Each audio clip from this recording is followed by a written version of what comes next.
હવે આપણે બે સદિશોના સરવાળા કઈ રીતે કરવા અથવા કઈ રીતે થાય એની થોડીક ચર્ચાઓ કરીએ. સદિશના સરવાળા માટે પેલો ત્રિકોણનો નિયમ છે, એટલે કે ત્રિકોણ ઉપરથી આપણે સદિશનો સરવાળો કરી શકીએ. માની લો કે આપણી પાસે એક સદિશ AB હોય, અહીં આપણે એક લીધેલ છે સદિશ AB, અને બીજો સદિશ છે BC.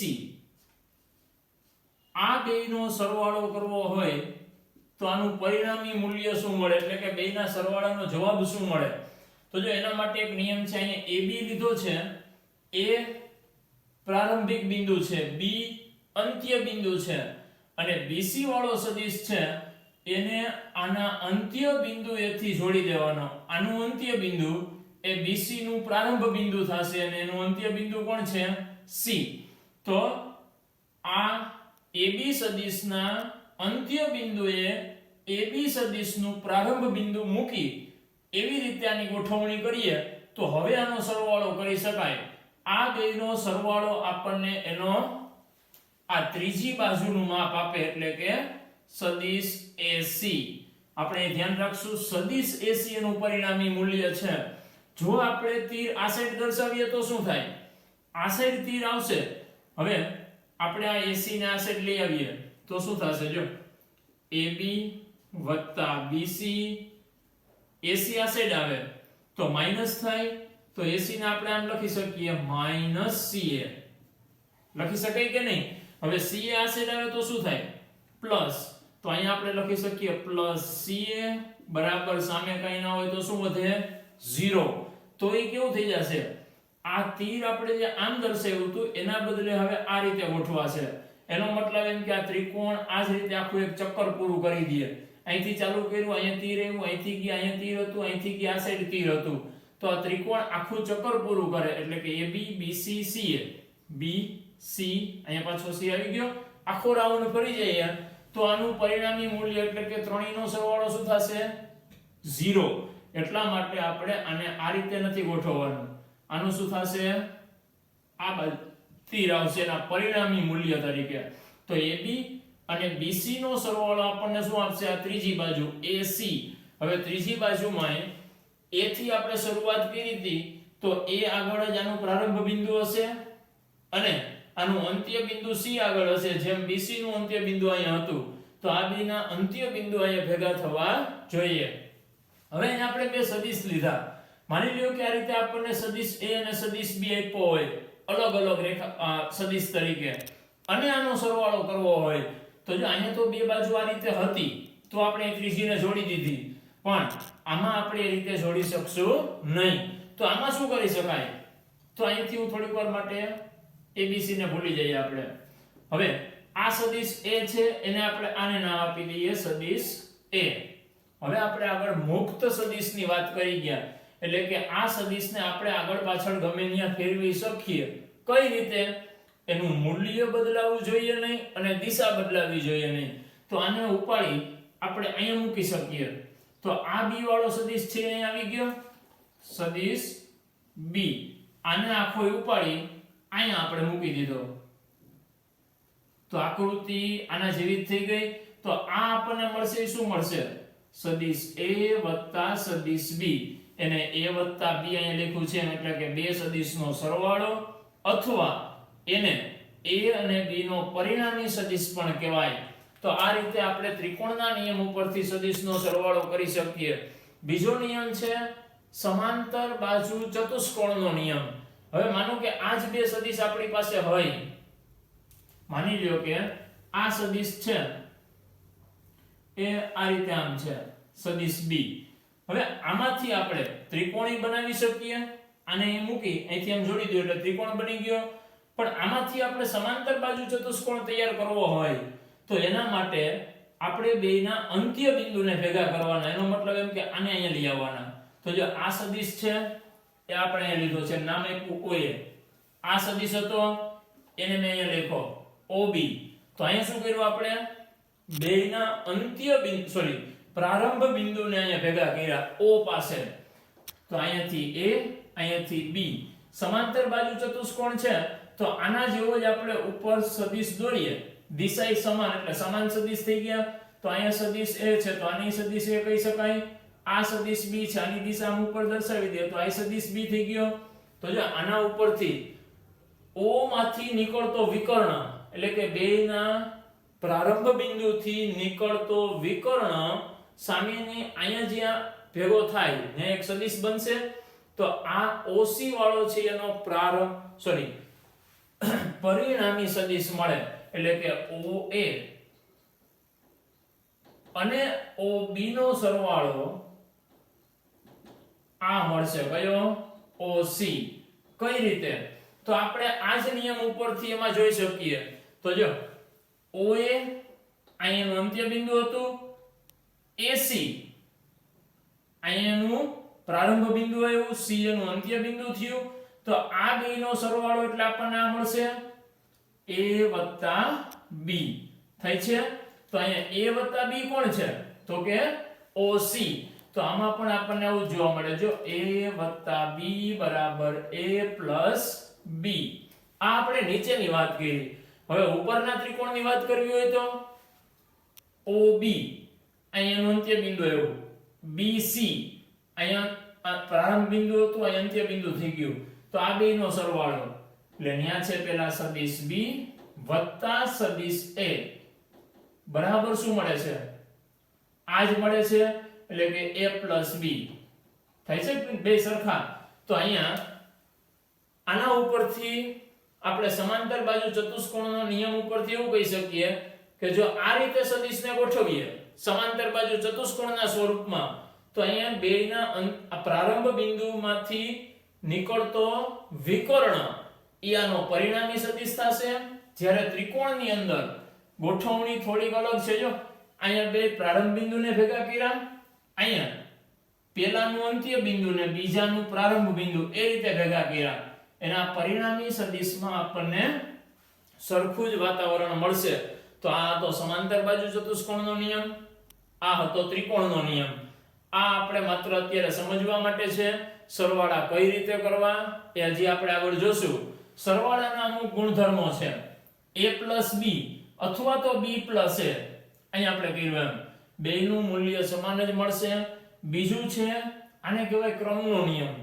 પછી છે જૂથનો નિયમ, બેનો સરવાળો વત્તા ત્રીજાનો સરવાળો અથવા તો પેલું એમ નામ રાખી પેલા બીજા બેનો સરવાળો કરો તો ત્રણેયનો જવાબ આપણને સરખો જ મળશે. આ હતો જૂથનો નિયમ, આ છે ક્રમનો નિયમ. આ બેયમાં આ નિયમોનું પાલન થાય છે એટલે કે બે બાજુ જવાબ સરખા મળે છે. ત્યાર પછી આપણે વાત કરીએ સદિશનો અદિશ સાથે ગુણાકાર. અદિશ એટલે કોઈ અચળ કોઈ પણ સંખ્યાનો સદિશ સાથે ગુણાકાર કરીએ તો શું થાય? માની લ્યો કે અહીં એક સદિશ છે, આપણે સદિશને નામ આપી દઈએ A. હવે સદિશ A અને કોઈ શૂન્યેતર અચળ એટલે કે શૂન્ય સિવાયનો સદિશ અદિશ લેમ્બડા લઈ લઈએ, જેમ કે 2 4 5 6 એ બધા અદિશ થાય. તો આનો ગુણાકાર આપણે લેમ્બડા સાથે કરીએ તો આ બેનો ગુણાકાર શું મળશે? અદિશ કે સદિશ? તો જો આ અચળ છે, આનો ગુણાકાર આની સાથે થાય તો આ કોણ હતું? સદિશ. તો આનો જવાબ આપણને મળશે સદિશ. સદિશ ભેગો હોય તો એનો જવાબ આપણને સદિશ જ મળશે. હવે ગુણાકાર લેમ્બડા * સદિશ A કેવો હશે? સદિશ.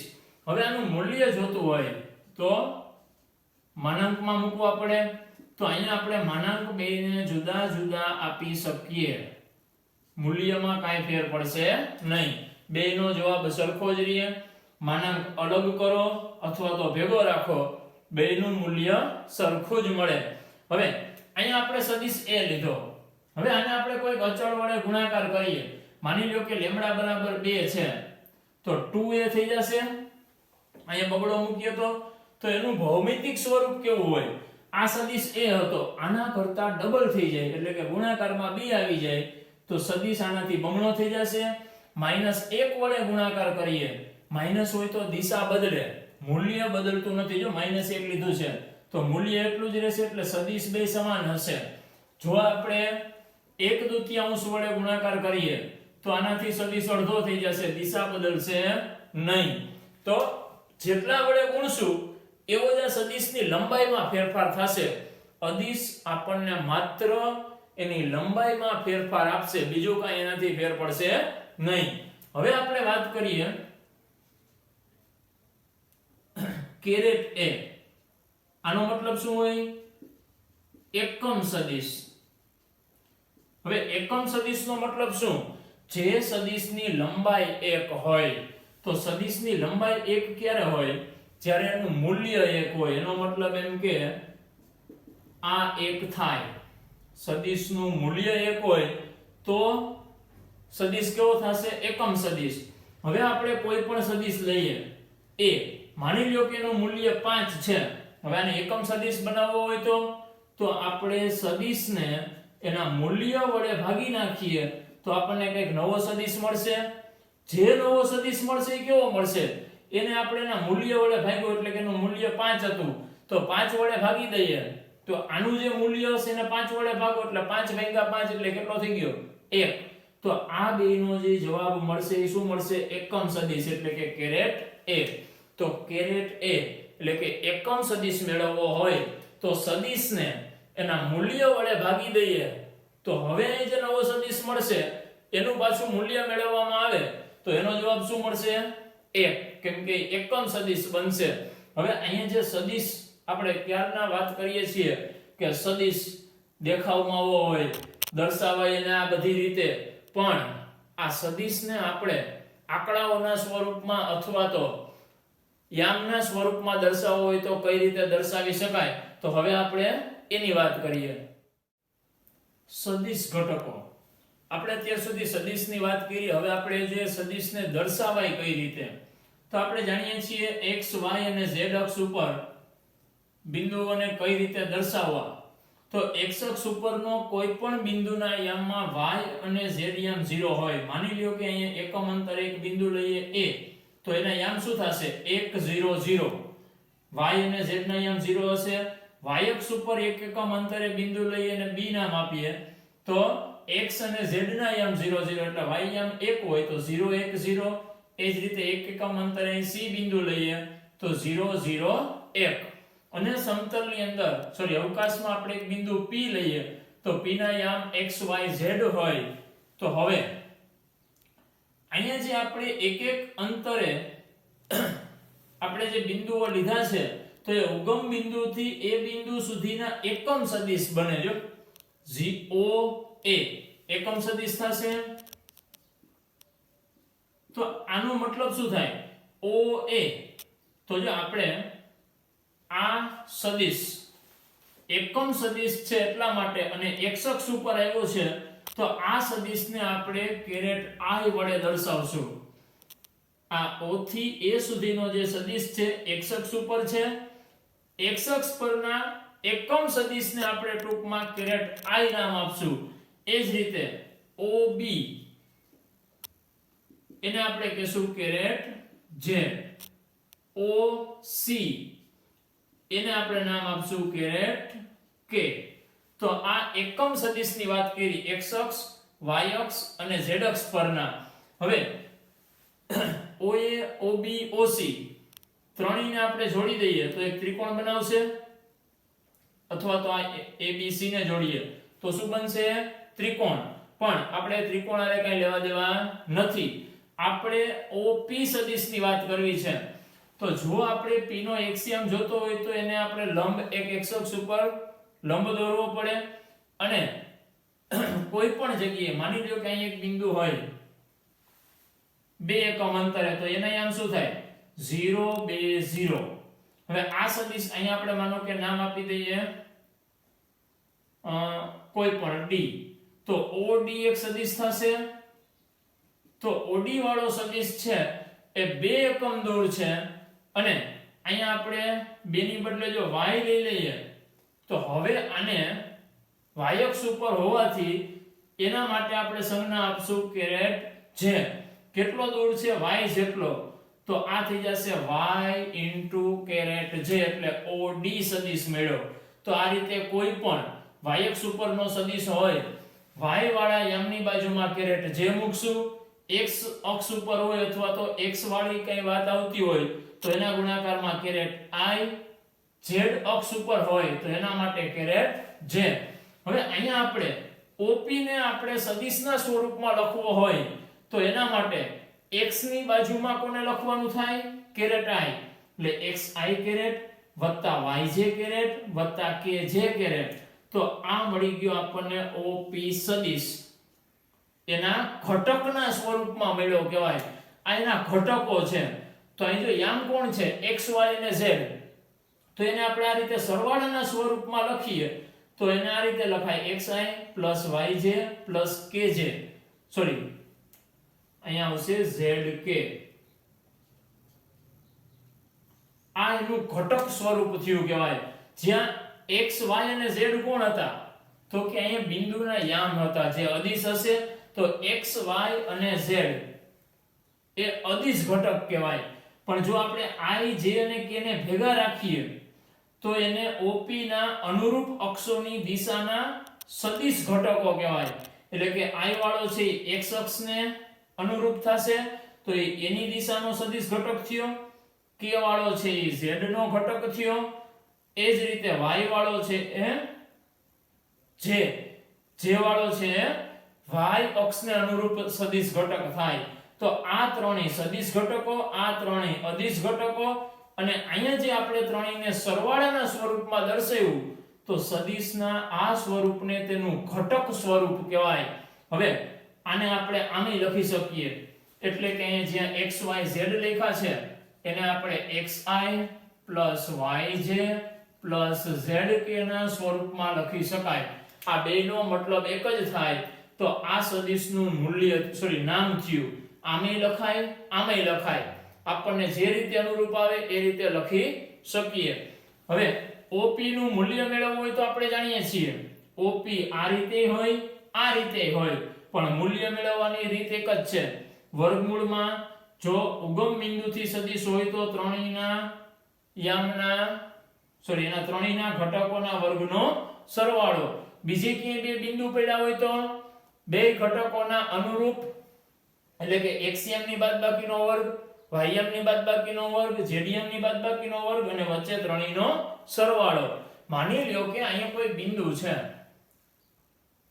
r, એના યામ છે 2 1 5. તો અહીંયાથી આપણને એક સદિશ મળશે OR સદિશ. તો OR સદિશ આપણે લખવો હોય ઘટકના સ્વરૂપમાં તો કેમ લખાય? 2 ના ગુણાકારમાં i વત્તા 1 ના ગુણાકારમાં j એટલે ખાલી j વત્તા 5 ના ગુણાકારમાં k. આ થઈ ગયો OR સદિશ. એના આ ઘટકો થયા. તો કોઈ પણ સદિશને આ રીતે આપણે દર્શાવી શકશું. હવે આ એના ઘટક સદિશના ઘટકોની વાત કરી. હવે આપણી પાસે કોઈ સદિશ a હોય એને ઘટક સ્વરૂપમાં લખવો હોય તો આમ લખી શકાય a1i a2j a3k. અને b સદિશ હોય તો b1i b2j b3k. જો આવા બે સદિશ હોય તો આ બે સદિશનો સરવાળો કે બાદબાકી કઈ રીતે થશે? તો xm નો સરવાળો થાય, ym નો સરવાળો થાય અને zdm નો સરવાળો થાય. સરવાળો એના અનુરૂપ ઘટકોની સાથે હોય, આડાઅવળો ક્યાંય કરવાનો નથી. એટલે કે આમાં a1 b1 અને બેમાં i છે એ કોમન. એ જ રીતે આમાં j કોમન, એ જ રીતે આમાં k કોમન. સરવાળો હોય તો વચ્ચે સરવાળાની નિશાની, બાદબાકી હોય તો વચ્ચે બાદબાકીની નિશાની. પણ મુખ્ય નિશાનીઓ પ્લસની જ રહેશે. એટલે કે અહીંયા જેમ પ્લસ વચ્ચે હતા એમ વચ્ચે અનુરૂપ ઘટકોમાં જ સરવાળો કે બાદબાકી હોય એની નિશાની આવે. હવે જો a અને b સરખા હોય એટલે કે સમાન સદિશ હોય તો અને તો જ a1 બરાબર b1, a2 બરાબર b2 અને a3 બરાબર b3 હોય તો જ સમાન ઘટક હોય, બાકી હોય નહીં. હવે માનો કે કોઈ સદિશને અદિશ લેમ્ડા વડે ગુણાકાર કરીએ તો એનો મતલબ શું? એના પ્રત્યેક ઘટક સાથે એનો ગુણાકાર થાય. જો સદિશને 2 વડે ગુણીએ તો 2a1 2a2 2a3 બધાયને આપણે 2 વડે ગુણવા પડે. i j k જેવા હતા એવા એમ ન રહીએ. ત્યાર પછી એક નિયમ આપણે લખ્યો છે સદિશ b બરાબર લેમ્ડા સદિશ a હોય. આનો મતલબ શું થયો? સદિશ b માનો કે એ સદિશ b છે હવે લેમ્બડા, માનો કે લેમ્બડા બરાબર 2 લઈ લઈએ તો 2 સદિશ a બરાબર કોણ થઈ ગયું? સદિશ b. આ બે સરખા છે એનો મતલબ શું થયો કે અહીંયા ક્યાંક સદિશ a પડ્યો હોય, આને આપણે 2 વડે ગુણીએ તો આના જેટલો જ થઈ જાય છે, એટલે કે બેના મૂલ્યો સમાન થઈ જતા હોય. વચ્ચે બરાબર છે એનો મતલબ એમ કે દિશા સરખી. જો લેમ્બડા ઋણ હોય તો દિશા વિરોધી, પણ બે સદિશ કેવા રહેશે? સમાંતર. એનો મતલબ એમ કે જો આવું સ્વરૂપ હોય તો a અને b સમરેખ હોય. વચ્ચે બરાબર ક્યારે લખી શકાય? સદિશ b અને લેમ્બડા સદિશ એ બે સમાન છે. એનો મતલબ એમ કે લેમ્બડા કોઈ અચળ છે, લેમ્બડા ને a ને 2 વડે ગુણશું તો આ a વાળો સદિશ બમણો થશે. બમણો થશે એનો મતલબ એમ કે એ આના જેવડો જ થઈ જશે. તો બેના મૂલ્યો સરખા થઈ ગયા. દિશા અત્યારે સરખી છે. જો -2 વડે ગુણ્યા હોય તો દિશા વિરોધી બને, પણ બે સદિશ રહેશે કેવા? સમાંતર. અને આપણે જાણીએ છીએ સમાંતર સદિશો કેવા હોય? સમરેખ હોય. તો આ સ્વરૂપ આપણે ધ્યાન રાખશું. જો આવું વાતાવરણ હોય તો આપેલા બે સદિશો હંમેશા સમરેખ હોય. હવે a સદિશ બરાબર એના ઘટકોના સ્વરૂપમાં લખ્યું તો a1 a2 a3 એ સદિશ એના દિક ગુણોત્તરો છે. આપણે દિક ગુણોત્તરોની આગળ વાત કરી. જો આલ્ફા, બીટા અને ગેમાની આપણે વાત કરીએ તો આ ત્રણેય કોણ હોય? દિક ખૂણાઓ.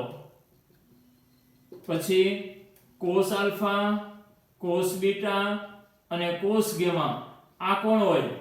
દિક કોસાઇન. પછી આના ઉપરથી આપણે આવું મેળવ્યું હતું, આને l, m અને n નામ આપી શકાય ને? l, m અને n. તો cos આલ્ફા બરાબર આપણને શું મળ્યું હતું? x ના છેદમાં r. cos બીટા y ના છેદમાં r. cos ગેમા z ના છેદમાં r. r કોણ છે? તો કે આપણે જે સદિશ લીધો એને આપણે r વડે દર્શાવીએ તો cos આલ્ફા, cos બીટા અને cos ગેમા આવા હોય. આ l, r અહીંયા આવે તો થઈ જાય lr બરાબર x. અહીંયા આ m તો mr બરાબર y. આ n તો nr બરાબર z. તો x, y અને z ની જગ્યાએ આપણે આ લખી શકીએ શું? lr, mr અને nr. અને આ કોણ હતા? દિક ગુણોત્તરો. તો જો આપણે આને દિક ગુણોત્તરો કીધા તો x y z બરાબર હતા, અને x y z ને આપણે આમ લખ્યું, અને આ ત્રણેય કોણ છે? સદિશ. તો આ જ વસ્તુ જો સદિશ હોય તો આના x y z વાળા ઘટકો કોણ થાય? lr, mr, nr. અને આ ત્રણેયને આપણે શું કહીએ છીએ? દિક ગુણોત્તરો. તો ખરેખર અહીંયા a1 a2 ને a3 કોણ છે? આ જ મૂલ્યો આપશે. તો આ ત્રણેય કોણ થશે? સદિશ એના દિક ગુણોત્તરો. તો અહીંયા આપણે આ સદિશ લીધો છે OR. આપણને એમ કહે કે આના દિક ગુણોત્તરો લખો તો આના દિક ગુણોત્તર કોણ થશે? 2, 1 અને 5. આના જે અચળ મૂલ્યો છે એ જ એના દિક ગુણોત્તરો બને. તો આ એના ઘટકો અને એના અમુક ગુણધર્મોની આપણે ચર્ચાઓ કરી. હવે આ બધાને આધારિત આપણે જે આગળની થિયરીઓ જોઈ ગયા એને હવે આને ઉદાહરણ સ્વરૂપે લઈ, એટલે કે આ પ્રકારના સદિશોને ધ્યાનમાં લઈ અને એ ઉદાહરણને ફરી એક વખત જોશો તો આપણને એમાં વધુ સમજાશે અને ખ્યાલ આવશે કે આપણે જે ચર્ચાઓ કરી એ આની મદદથી આપણે સરળતાથી સમજી શકીએ.